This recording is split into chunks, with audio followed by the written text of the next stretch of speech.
Et je vous rassure, je ne vais pas non plus mentionner tous les noms de communes, et a fortiori les noms de villages concernés par cette limite linguistique. Et donc, ce qu'il faut savoir dès le départ, c'est ma conclusion en principe, mais c'est que cette frontière linguistique a évolué dans le temps. Je ne vous parle pas de la ligne Lot en grisé sur votre... Alors pour moi c'est sur ma droite.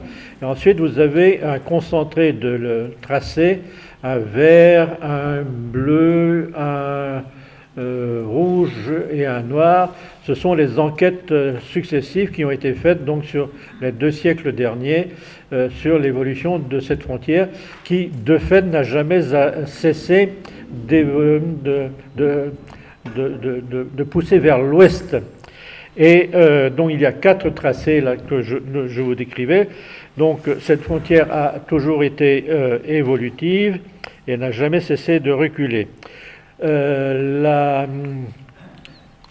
Malgré tout, je ne peux faire que de vous parler d'un tracé plus ancien, parce que l'historien Jean-Luc Defic a repéré dans les archives qu'il consulte minutieusement depuis toujours un château tournant en 1451, avant même la carte d'Argentré dont je vous parlerai tout de suite.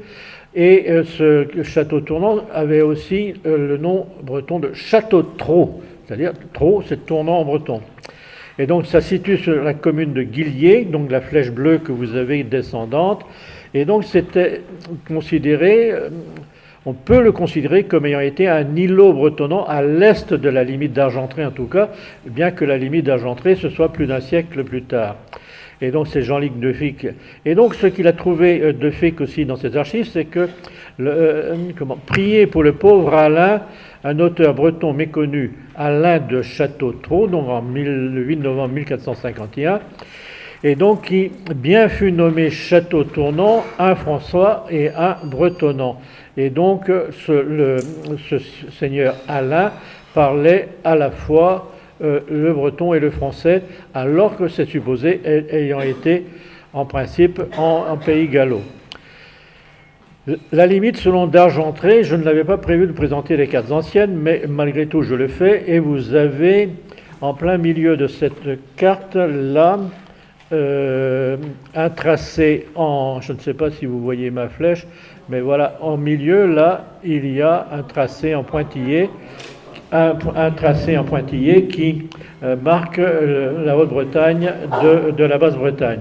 C'est la carte du duché de Bretagne divisée en haute et basse, insérée dans l'histoire de Bretagne de Bertrand d'Argentré en 1588, et donc en pointillé, ce que je vous disais, la première représentation connue de la limite linguistique séparant le pays bretonnant et le pays gallo.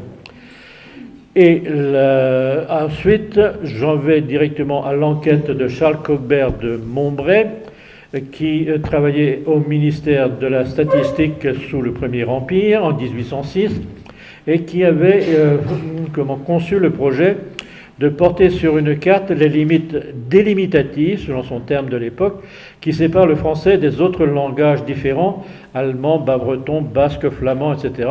L'Empire était très étendu à cette époque-là. Donc les préfets ont été contactés, les préfets ont contacté les sous-préfets ont contacté les informateurs, et le résultat donne le tracé en grisé sur votre gauche des communes qui parlent breton ou des communes qui parlent français, et que j'ai résumé par une simplification. Voilà. Et donc, ensuite, vint enfin Sébillot en 1886. Il y a eu des enquêtes intermédiaires, mais je passe sous silence. Sébillot vient, et Sébillot, c'est un folkloriste majeur au XIXe siècle, un républicain collecteur et promoteur des traditions populaires, un peu à la manière de Luzel en Basse-Bretagne, et par hasard, on l'interroge sur la limite linguistique. Il ne fait pas d'enquête de terrain, il fait en 2 temps, il contacte des informateurs et qui ont eux-mêmes fait des enquêtes de terrain, et ça donne... Votre réunion se terminera dans 10 minutes, Christine, c'est quand même effrayant. Mais je continue pour l'instant. Je vais cliquer mettre à niveau. Bon, et maintenant je ne vois plus rien à nouveau. Je suis désolé, et vous non plus sans doute. Si, on voit plus que toi. Oui, mais moi je vois rien. Et puis, c'est bio là. vous voyez ces bio? Oui, mais moi je vois plus ces bio. Je ne sais pas quoi vous raconter, c'est incroyable. La technologie nous piège toujours. Oui. Alors, Tu veux?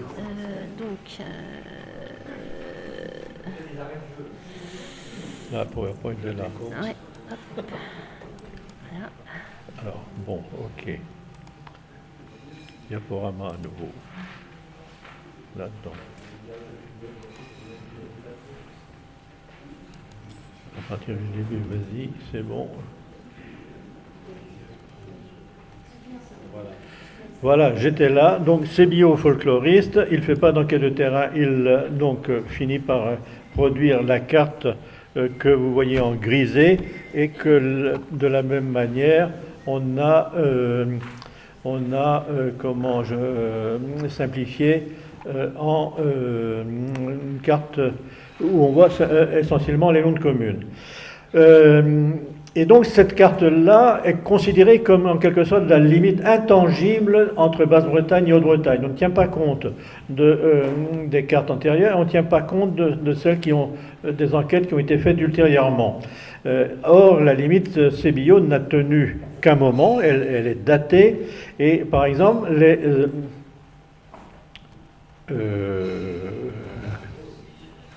comment ça marche? Mais non, ça ne marche plus. Je suis complètement confus. Et Christine encore plus. Qu'est-ce qui se passe? Donc, hop. Voilà. Oui. C'est bon? Oui, ça c'est bon. Mais après, pour fonctionner, si ça marche. Bon, donc oui, dans les seules administrations qui étaient confrontées au problème de la pratique du breton, ce sont les évêchés qui, depuis la Révolution, sont calqués sur la délimitation des départements. Et donc, en 1890, l'évêque de Saint-Brieuc et Tréguier divise son diocèse en 2 archidiaconés. Non,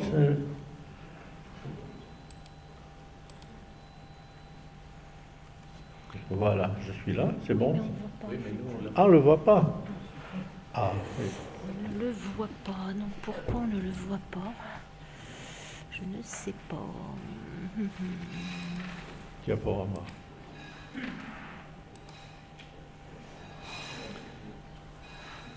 Non, pas accueil. Non. Diaporama, là, à nouveau. À partir de la diapositive actuelle, là, celle-là. Bah oui, mais... Ah. Toi, t'es là. Alors, attends. Oui, on ne voit rien à l'écran. Bon, ben, vous allez vous passer l'image, hein, je crois. Oui. Parce que je ne veux pas tout retarder. Enfin, bref. Je suis désolé, mais donc... Sébillot, oui, donc c'est considéré comme la limite intangible entre Haute et Basse-Bretagne, mais il y a eu des enquêtes encore. Et donc après Sébillot, il y a eu d'autres enquêtes, et la première, une enquête exemplaire en 1945 d'un certain R. Pagné. Je n'ai jamais retrouvé son prénom.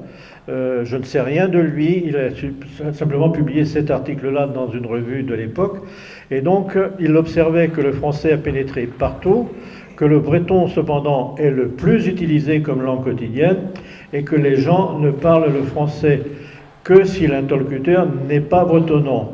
Et il a délimité que par rapport à la limite de Sébillot, 92 villages étaient toujours bretonnants, et pour celle de 1941, il y en avait 43. Et les villages acquis aux Français, je ne sais pas combien, parce que je ne peux pas lire, villages abandonnés, 4. Et enfin, pour terminer cette série, l'Énoratim, C'est une américaine, sociolinguiste américaine de talent et qui est venue faire plusieurs enquêtes de toutes sortes en Bretagne. Elle a en particulier enquêté aussi sur la limite linguistique et elle s'est placée dans les pas de ses prédécesseurs chercheurs de frontières. Et comment j'ai trouvé cette expression tout à fait judicieuse au point de publier cet extrait de ma thèse qui s'appelle « À la recherche de la frontière ». Et donc, elle intervient 34 ans après Panier et constate, le premier constat qu'elle fait, c'est que la limite CBIO ne correspond plus aux faits et que de la frontière est devenue largement illusoire parce qu'elle n'aboutit plus à l'embouchure de la Vilaine. Heureusement que j'avais prévu une petite fiche malgré tout pour me bien rappeler mon travail. Donc la frontière délimitée par l'enquête de Lénoratim, elle longe la presqu'île de Ruisse et encercle Vannes en excluant Vannes et aboutit finalement au sud pour toucher le golfe du Morbihan. Ce qui m'a amené à conclure que la frontière est désormais évanescente, car les communes bretonnantes sur la limite sont touchées également par la diminution conséquente du nombre de locuteurs, comme dans le reste de la Basse-Bretagne. Mais si la frontière est devenue évanescente, elle est quand même toujours reconnue comme telle. Et un chercheur britannique l'a constaté en faisant lui-même une enquête sur le tracé nord de la frontière. Et moi-même, je l'ai constaté, je termine par cette anecdote, en allant enregistrer des émissions à Plélo dans une ferme auberge. Et au pied de la ferme auberge, il y avait un ruisseau qui devait être une petite rivière qui s'appelle le Lef, si je me souviens bien. Eh bien, du côté de la ferme auberge, on parlait le gallo. De l'autre côté, c'était le pays breton, on parlait le breton. Et le tracé de la limite, pendant longtemps, a été constaté aussi par l'abbé Gauthier et par d'autres. La limite était réellement tranchée à un moment donné. Aujourd'hui, elle est évanescente. Voilà, j'en reste là. Je suis désolé de mes aventures que vous avez vécues en même temps que moi. Et je passe avec plaisir la parole à Anne Diaz, que je suis heureux de saluer à cette occasion.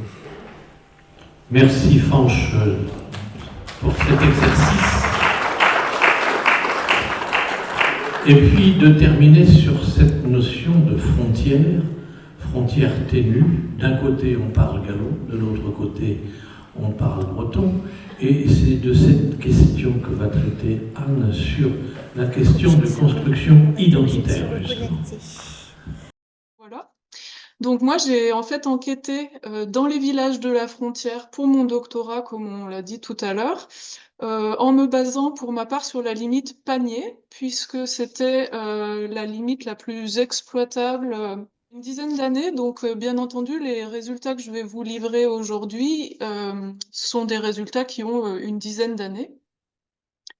Donc moi, ce que je vous propose, en fait, c'est d'examiner les représentations du breton et du gallo chez les personnes qui habitent sur la limite, dans les villages. Et également les conséquences sur le plan social de ces représentations. Donc pendant longtemps, en fait, on a eu deux groupes linguistiques qui vivaient un peu comme juxtaposés, qui se mélangeaient en fait assez peu, très rares. Donc moi, chez mes témoins natifs des années 20, c'était encore très très rare, et bien sûr, après la guerre, les choses ont changé. Et donc on avait des représentations assez stéréotypées des personnes d'en face et de leur langue, et ce qui est d'ailleurs quelque chose d'assez courant dans les situations de contact entre deux groupes, qu'ils soient linguistiques ou pas. Donc en fait, pendant longtemps, cette différence de langue, elle a vraiment servi d'élément différenciateur, à la fois pour se distinguer de ses voisins. La langue était en fait un élément identitaire vraiment central, justement en tant qu'outil de différenciation. Et puis ensuite, donc, le français est devenu la langue véhiculaire de tous, et puis les mariages se sont, on va dire, démocratisés. Mais en même temps, les personnes ont conservé des stéréotypes sur les habitants de l'autre côté et sur leur langue. Si bien qu'en fait, quand je suis allée sur le terrain, j'ai pu en recueillir beaucoup plus que ce que j'avais anticipé. Voilà, donc ensuite j'ai procédé, moi, à une analyse des discours un peu aujourd'hui. Donc le gallo, commençons par le gallo. Donc en fait, beaucoup de personnes doutent de son statut de langue. Le terme gallo, d'ailleurs, il n'est pas connu de tous. Vous avez sûrement beaucoup plus entendu le terme le patois. Néanmoins, sur la frontière, le terme gallo était quand même employé, en tout cas plus qu'ailleurs, puisqu'il est formé sur la racine bretonne gal, qui désigne en fait tout ce qui est extérieur à la Basse-Bretagne. Et donc, dans les discours sur le gallo, les thèmes les plus fréquemment abordés, il y a l'idée que le gallo n'est pas une langue, il y a son contraire, l'idée qu'elle en est bel et bien une, le mépris des gallophones et les moqueries à leur sujet, l'absence d'amour pour le gallo, et enfin le déclin du gallo. Donc globalement, c'est une langue qui fait sourire et qui est souvent associée au registre comique. Parfois, il fait carrément l'objet de mépris, un mépris assumé, on va dire.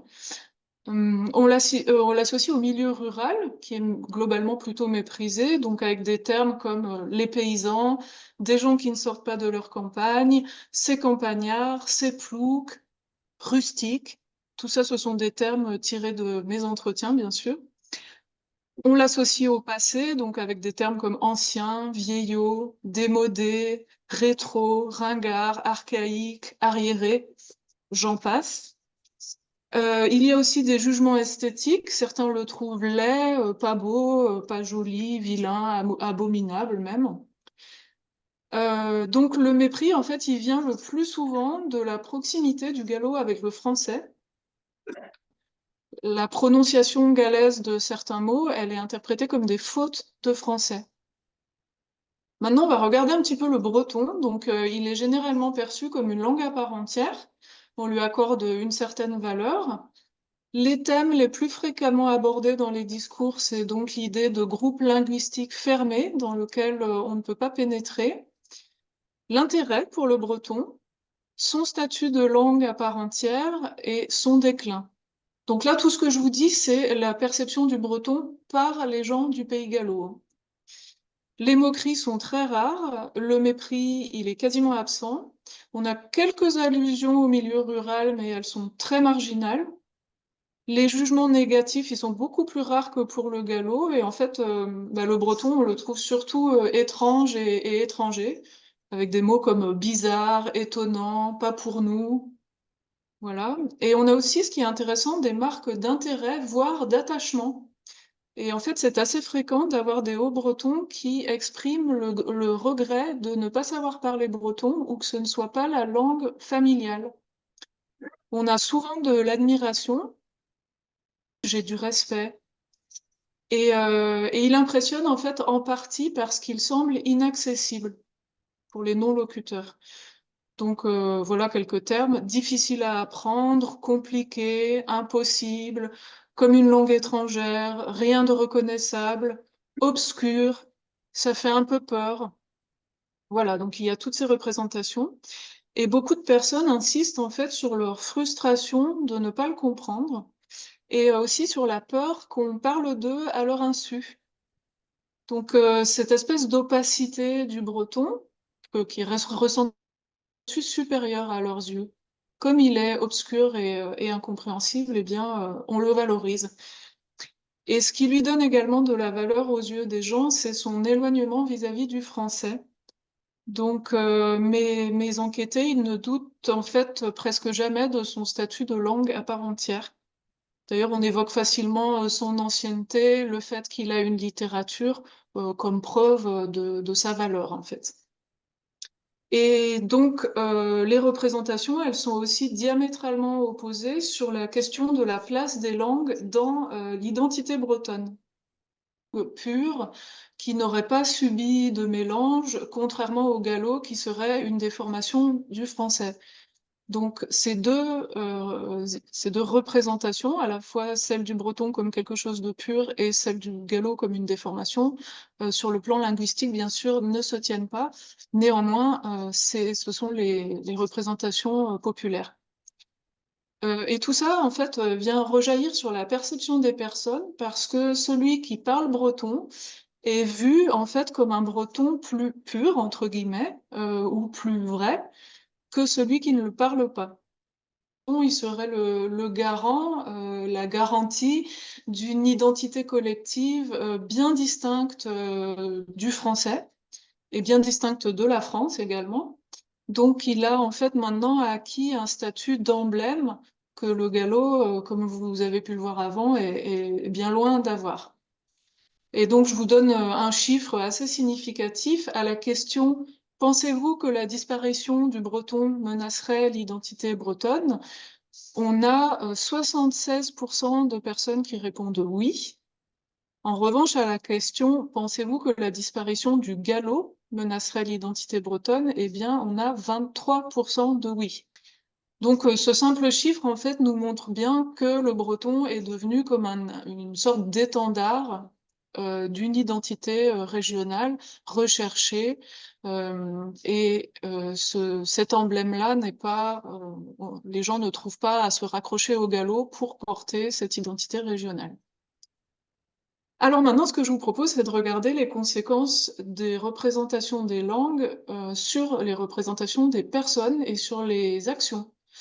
En fait, les conséquences sont assez larges puisque elles déteignent sur les représentations des personnes.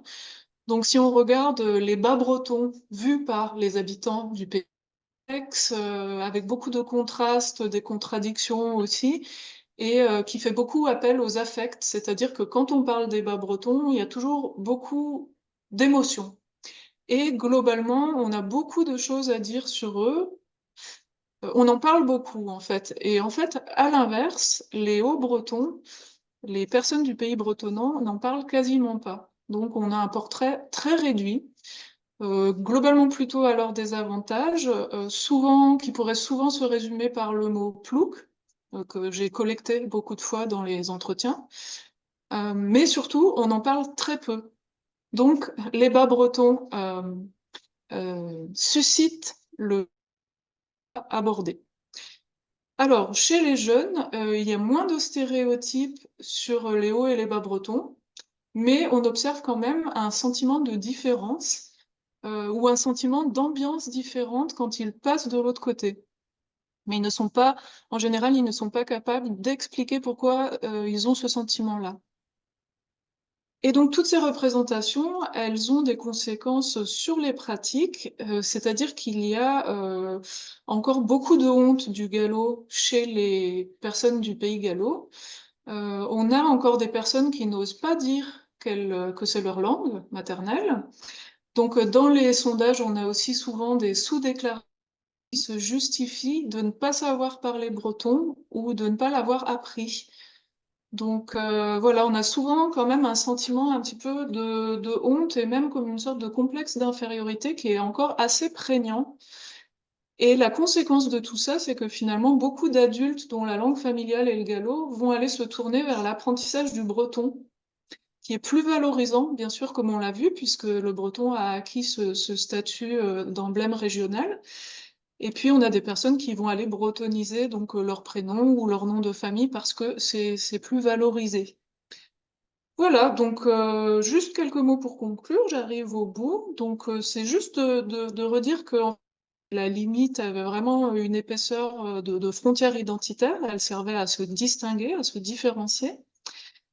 Donc comme l'a bien dit Fanch, du point de vue linguistique, on est sur une limite complètement évanescente.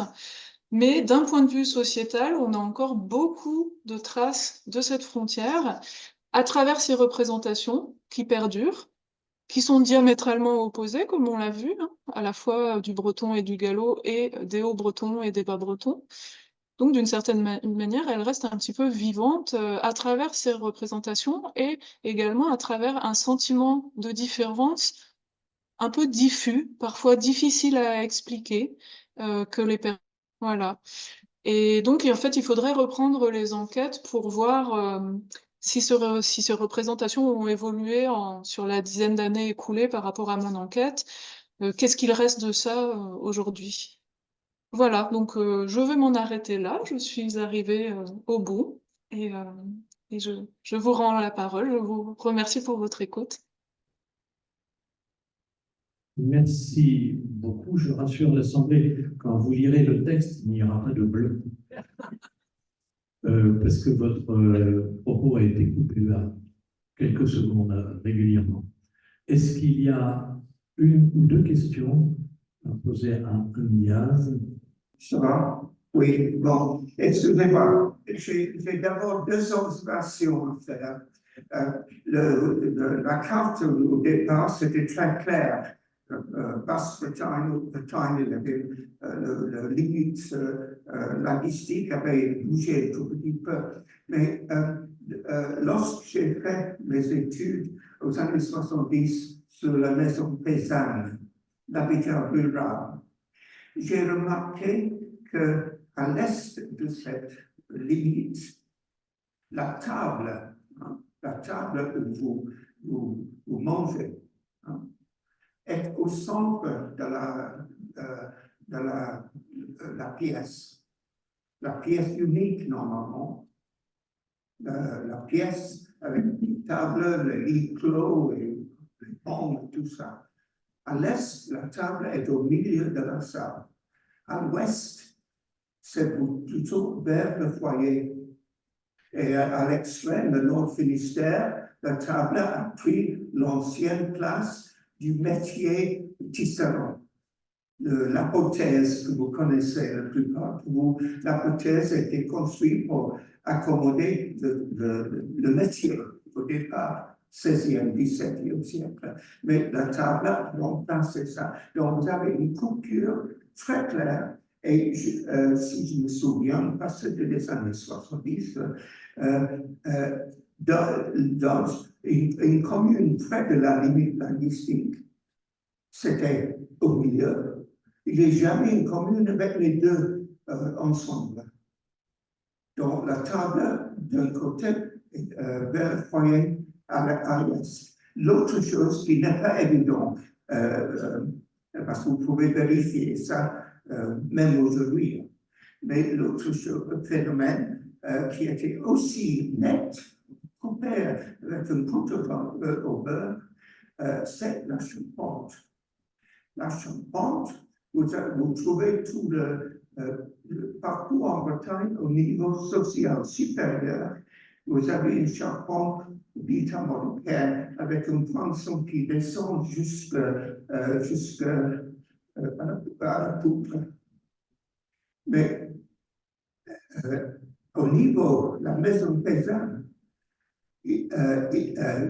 à l'est, où la table est au milieu, il y a un poinçon, même au niveau maison paysanne, ou un demi-poinçon.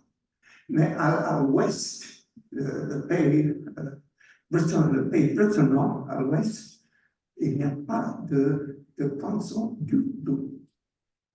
Donc, vous avez, il n'y a pas seule cette division linguistique. Ce n'est pas seulement la langue, il y a d'autres phénomènes culturels qui se reflètent des deux côtés. Bon, mais ma troisième observation, parce que j'ai vécu transformation de l'enseignement aux écoles. Dans ma jeunesse, je parle des années 30, 40 et 50, au Pays de Galles, le gallois, c'était la langue du foyer. Même si la plupart des écoles enseignaient en anglais, histoire, géographie, mathématiques, et enseignaient l'anglais. Mais en sortant de la classe, les enfants parlaient gallois entre eux dans la cour. Ils rentraient chez eux, ils parlaient gallois au foyer avec les parents.